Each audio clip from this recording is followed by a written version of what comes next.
खबर तो ये है कि भारतीय जनता पार्टी पहली सूची अपना लगभग वो तैयार कर चुकी है, लेकिन इंडिया अलायंस वालों ने अभी तक बैठक का दौर ही चल रहा है, सीट शेयरिंग तो छोड़ दीजिए। लेकिन भारतीय जनता पार्टी में कुछ ये भी सीनियर लोगों का कहना है कि राम मंदिर उद्घाटन होने से पहले, जैसे 22 जनवरी को उद्घाटन है, और इसी महीना में लगभग 150 सीट का देश में औपचारिक ऐलान कर देना है। ये सीनियर लोगों का ये खबर अंदर खाने से निकल कर आ रही है कि अंदर सीनियर लोगों का ये कहना है। लेकिन इसमें अंदर खाने कुछ ये भी है, मतलब लोग अंदर में ये भी लोग हैं, घबराए हुए भी लोग हैं कि किसका किसका टिकट भी कटने का इस लोकसभा चुनाव में ये ज़्यादातर उम्मीद एक तिहाई भारतीय सीनियर लोगों का ये कहना है कि लगभग सीनियर विधायक में से 60 से 70 सीनियर विधायक में से ऐसे हैं जिनका टिकट जो है लगभग कट जाना तय माना जा रहा है।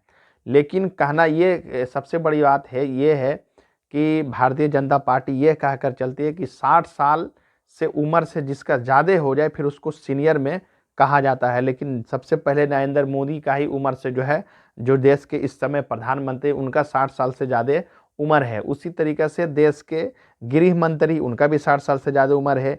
इसी तरीके से देश के जो नंबर 2 के हैसियत रखते हैं भारतीय जनता पार्टी में, और वो 29 साल से लगातार, चाहे वो सांसद हैं, चाहे वो मुख्यमंत्री हैं, और अभी वो ये देश के गृह मंत्री भी नहीं थे, अभी मौजूदा वो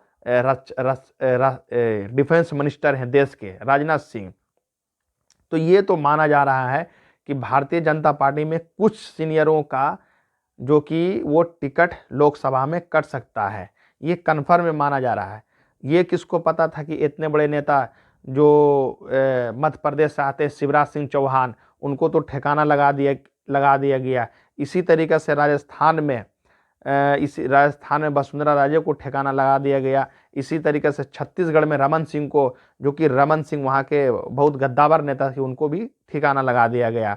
तो भारतीय जनता पार्टी कोई भी ऐलान करती है तो वो सबको चौंका देती है।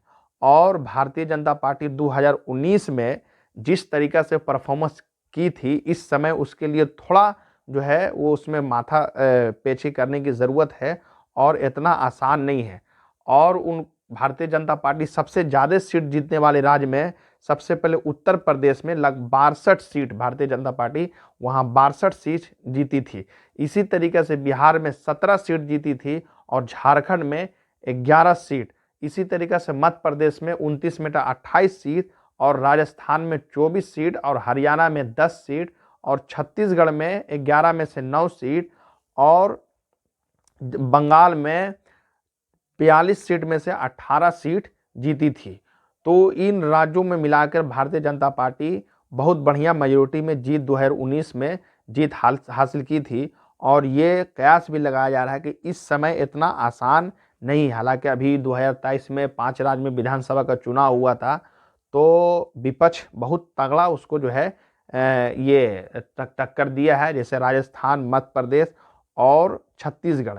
लेकिन 2019 लोकसभा चुनाव में भारतीय जनता पार्टी 435 उम्मीदवार अपना उतारा था, और 303 पर उसका खुद का उम्मीदवार भारतीय जनता पार्टी की खुद जीत जो है 303 सीट पर वो जीत दर्ज की थी। और मौजूदा वो विधानसभा में, वो लोकसभा में बहुमत की ज़रूरत है 272 सीट का। तो इस हिसाब से, हालांकि उस समय उसके साथ अलायंस भी बहुत ज़्यादा पार्टी थी पूरे देश भर में, लेकिन इस समय अलायंस बहुत कम मान के चल रहे हैं कि बहुत कम है इसके पास अलायंस। और इंडिया अलायंस जो बना है, इसके पास सारे के जितने देश के दिग्गज पार्टी सब अभी इंडिया अलायंस में लगभग मौजूद है। उत्तर प्रदेश में आप चले जाइए तो समाजवादी पार्टी, बिहार में आ जाइए तो जेडीयू नीतीश कुमार की पार्टी, आरजेडी लालू यादव की पार्टी। इसी तरीके से बंगाल चले जाइए तो ममता बनर्जी, महाराष्ट्र चला जाइए आप तो उद्धव ठाकरे शिवसेना का जो पार्टी है वो। फिर उसके बाद आप चले जाइए शरद पवार की पार्टी, झारखंड में आ जाइए हेमंत सोरेन, और केरल केरल तो खैर इसका है ही है उस, और तेलंगाना और कर्नाटका अभी जो है कांग्रेस के लिए इस सब में कुछ जो है आसान की घड़ी है।